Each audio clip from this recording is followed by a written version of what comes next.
ಎಂತ ಅವಘಡ ಆತು ನೋಡ್ರಿ. ಹಬ್ಬದ ಕೆಲಸನೂ ಅರ್ಧನ ಆತು, ಅವನ ಪೂಜಾನು ಅರ್ಧಕ್ಕೆ ನಿಂತ್ಕೋತು. ಹೌದ್ರಿ, ಎಂಥ ದೊಡ್ಡ ಅನಾಹುತ ನಡೆದೋತು ನೋಡ್ರಿ. ಹಬ್ಬದ ಕೆಲಸಕ್ಕೆ ಅಗ್ರಹಾರದಿಂದ ಆಚಾರ್ಯರು ಬರ್ತಾರ. ಅದರದ್ದೇನು ಅಡ್ಡಿ ಇಲ್ಲ, ಅವ್ರ ಜೋಡಿ ಕಾರಂತರ ಇರ್ತಾರ. ಆದ್ರೆ ಪೂಜಾ ಕೆಲಸ ಮಾತ್ರ ಮನೆಯವರ ಇರಬೇಕು, ಇಲ್ದಿದ್ರ ಅವಂಗ್ ಸಮಾಧಾನ ಆಗೋದಿಲ್ಲ. ನೀವು ಹೇಳೋದು ಖರೆ ಅದ ರಾಯರ. ಮನೆ ಪೂಜಾ ಕೆಲಸಕ್ಕೆ ಮನೆಯವ್ರಿದ್ರೇನ ಚಲೋ.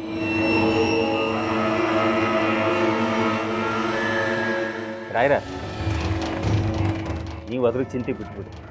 ಪೂಜಾ ಕೆಲ್ಸಕ್ಕೆ ನಾನು ಇದ್ದೀನಲ್ರಿ, ನಾನು ಅದ್ರಾಗ ಪಂಡಿತನ.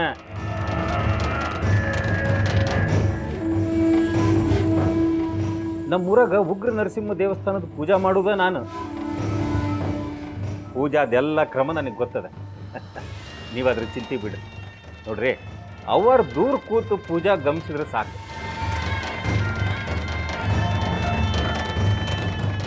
ಅಲ್ರಿ ರಾಯರ, ನಮ್ಮ ಗಂಗಾಗ ಈ ಮನೆಯೊಳಗೆ ಇಷ್ಟು ದೊಡ್ಡ ಆಶ್ರಯ ಕೊಟ್ಟಿರಿ.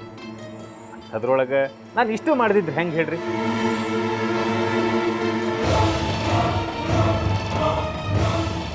ಅಲ್ಲ, ಸುಮ್ಮನೆ ನಿಮ್ಗೆ ಯಾಕೆ ತ್ರಾಸು? ಅದೆಲ್ಲ ಹೆಂಗೋ ನಡೀತದ. ರಾಯರ, ನೀವು ಸುಮ್ಮನೆ, ನಾನು ಈ ಪೂಜಾ ಕೆಲಸನ ಮುಗಿಸ್ಕೊಡ್ತೀನಿ. ಅಲ್ರಿ ರಾಯರ, ನನಗೆ ಗೊತ್ತಿಲ್ಲದ ಕೆಲಸ ಯಾವುದದ ಹೇಳ್ರಿ?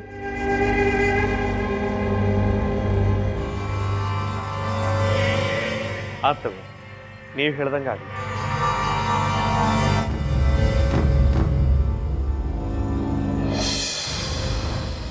ಈ ಮಾವ ಎಷ್ಟು ನಾಟಕ ಮಾಡ್ತಾ ನೋಡು. ನನ್ನನ್ನು ಕರ್ಕೊಂಡು ಮನೆಯವ್ರಿಗೆಲ್ಲ ಸಹಾಯ ಮಾಡ್ನಾಡ. ಆಹಾ,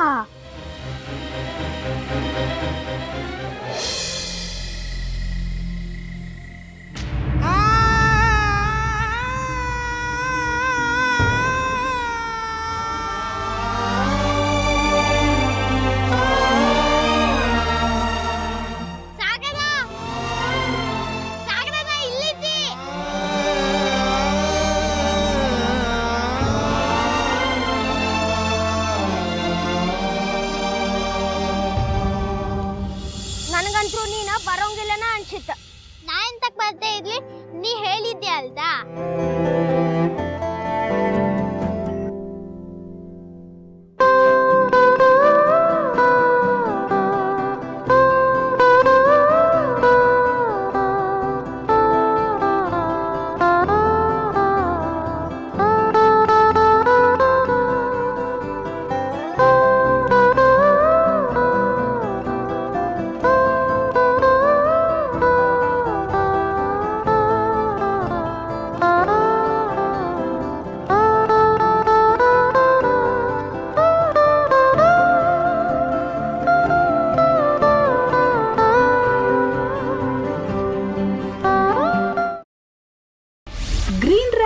ಮಾಡುವ ವಿಧಾನ: ಮಿಕ್ಸಿ ಜಾರ್ಗೆ ಕೊತ್ತಂಬರಿ ಸೊಪ್ಪು, ಹಸಿ ಮೆಣಸಿನಕಾಯಿ, ಬೆಳ್ಳುಳ್ಳಿ, ಶುಂಠಿ, ಪಲಾವ್ ಎಲೆ, ಕಾಳುಮೆಣಸು, ಜೀರಿಗೆ, ಲವಂಗ, ಚಕ್ಕೆ, ಅನಾನಸು, ನೀರು ಹಾಕಿ ರುಬ್ಬಿಕೊಳ್ಳಿ. ಒಂದು ಪ್ಯಾನ್ಗೆ ಎಣ್ಣೆ ಹಾಕಿ ಅದು ಕಾದ ಮೇಲೆ ಜೀರಿಗೆ, ಈರುಳ್ಳಿ, ಕರಿಬೇವು ಹಾಕಿ ಹುರಿದು ರುಬ್ಬಿದ ಮಸಾಲ, ಉಪ್ಪು, ಅನ್ನ ಹಾಕಿ ಮಿಕ್ಸ್ ಮಾಡಿ. ಒಂದು ಚಿಕ್ಕ ಪ್ಯಾನ್ಗೆ ತುಪ್ಪ, ದ್ರಾಕ್ಷಿ, ಗೋಡಂಬಿ ಹಾಕಿ ಹುರಿದು ಕಲಸಿದರೆ ಗ್ರೀನ್ ರೈಸ್ ಸವಿಯಲು ಸಿದ್ಧ. ಅವಳು ಕೇಳೋ ಹಾಗಿದ್ದಿದ್ರೆ ಎಲ್ಲ ಯಾವತ್ತೋ ಸರಿ ಹೋಗ್ತಾ ಇತ್ತು.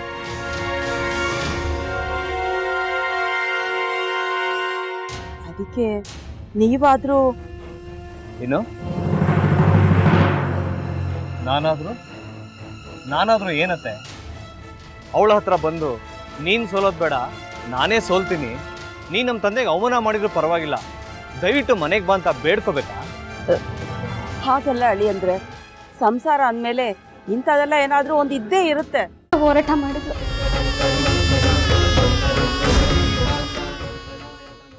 ಮಧುವಂತೆ ಅಕ್ಕನ ನ್ಯಾಯ ಸಿಗುವವರೆಗೂ ನನ್ನ ಮದ್ವೆನೆ ಮಾಡ್ಕೊಳ್ಳಲ್ಲ ಅಂತ ಪಣ ತೊಟ್ಟು ಕೂತಿದ್ಲು.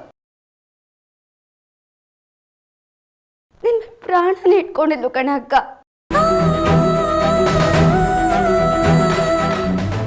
ಅವಳು ಮೈ ಮೇಲೆ ನೀನು ಸೇರ್ಕೊಂಡು ಅವಳ ಸಂಸಾರನ ಹಾಳು ಮಾಡ್ತಿದ್ಯಲ್ಲೇ.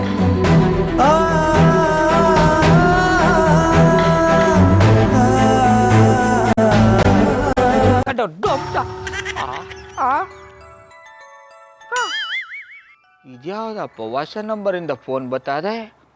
ಆ ಫೋಟೋ ತಗೊಂಡವೇನಾದ್ರು ಬೇರೆ ನಂಬರಿಂದ ಮಾಡಿರ್ಬೋದಾ? ತೊಂದರೆ ಇಲ್ಲ, ಎತ್ತು ಬಿಡು. ಹಲೋ, ಏಯ್ ಪಟ್ಟಾಪಟ್ಟಿ ಚಡ್ಡಿ ಬನಿಯನ್, ಏನೋ ಮಾಡ್ತಾ ಇದ್ಯಾ? ಶಿವನೇ ಶಂಭುಲಿಂಗ, ನಿನ್ನ ಜೊತೆಗೆ ಮಾತಾಡ್ದವನೇಲಪ್ಪ. ಅಲ್ಲ ಶಿವ, ಯಾಕೆ ಹಿಂಗೆ ಫೋನ್ ಮಾಡಿ ನಂಗೆ ಜಂತುಳ ಬಿಡ್ತಾ ಇದೆ? ಏಯ್ ವಾಯ್ಸ್